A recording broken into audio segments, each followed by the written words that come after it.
देविका हैं। उनका नाम चंद्रघंटा है। चंद्रघंटा के अलावा चंद्रखंडा, चंडिका और रणचंडी के नाम से भी जाना जाता है। ऐसा माना जाता है कि माता अपनी कृपा, बहादुरी और साहस से लोगों को पुरस्कृत करती हैं। इनकी कृपा से इनके भक्तों के सभी पाप, कष्ट, शारीरिक कष्ट, मानसिक कलेश और भूत प्रेत बाधा भी दूर होती है। आइए सुनते हैं माता चंद्रघंटा से जुड़ी पौराणिक कथा। प्राचीन काल में देवताओं और असुरों के बीच काफी लंबे समय तक युद्ध हुआ। उस दौरान असुरों का राजा महिषासुर था और देवताओं के स्वामी इंद्र थे। युद्ध में असुरों की जीत हुई और महिषासुर ने देवलोक पर विजय प्राप्त करके भगवान इंद्र का सिंहासन हासिल कर लिया। महिषासुर ने इंद्र, सूर्य, चंद्रमा और वायु समेत सभी देवताओं से उनके अधिकार भी छीन लिए। स्वर्ग से निकाले जाने के बाद सभी देवतागण इस समस्या से निकलने के लिए त्रिदेव ब्रह्मा, विष्णु और महेश के पास गए। वहां जाकर सभी देवताओं ने असुरों के किए गए अत्याचार और उनसे छीने गए सभी अधिकारों के बारे में भगवान को बताया। देवताओं ने त्रिदेव को बताया कि महिषासुर के अत्याचार के कारण स्वर्गलोक तथा पृथ्वी लोक पर भी विचरण करना असंभव हो गया है। तब यह सुनकर भगवान ब्रह्मा, विष्णु, महेश अत्यंत क्रोधित हो उठे।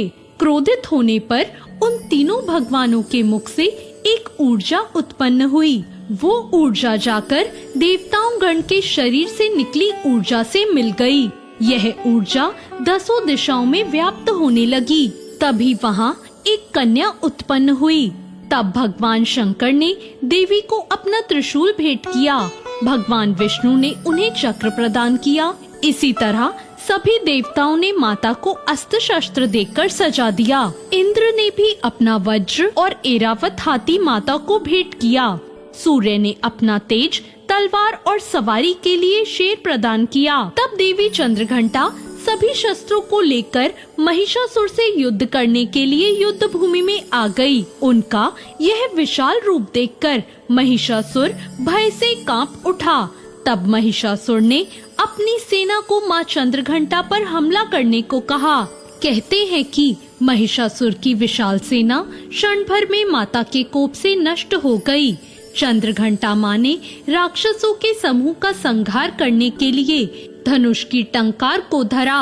वैसे ही माता के सिंह ने भी दहाड़ना शुरू कर दिया और फिर माता ने घंटे के शब्द से उस ध्वनि को और बढ़ा दिया, जिससे धनुष की टंकार, सिंह की दहाड़ और घंटे की ध्वनि से संपूर्ण दिशाएं गूंज उठी। उस भयंकर शब्द और अपने प्रताप से देवी ने दैत्यों के समूह का संहार कर देवताओं को विजय दिलाई। इस तरह माँ चंद्रघंटा ने असुरों का वध किया और देवताओं को अभय दान देते हुए अंतर्ध्यान हो गई। नवरात्रि के तीसरे दिन माता दुर्गा के चंद्रघंटा स्वरूप की विधि विधान से पूजा करें और इस मंत्र ओम देवी चंद्रघंटाय नमः का जाप करें। इसके बाद माँ चंद्रघंटा को सिंदूर, अक्षत, गंध, धूप, पुष्प आदि अर्पित करें। आप देवी माँ को चमेली के फूल के अलावा कोई भी लाल फूल अर्पित कर सकते हैं। साथ ही साथ दूध से बनी किसी भी मिठाई का भोग लगाएं। पूजा के दौरान दुर्गा चालीसा का पाठ या दुर्गा आरती का गान करें। तो ये थी माँ चंद्रघंटा की पौराणिक कथा।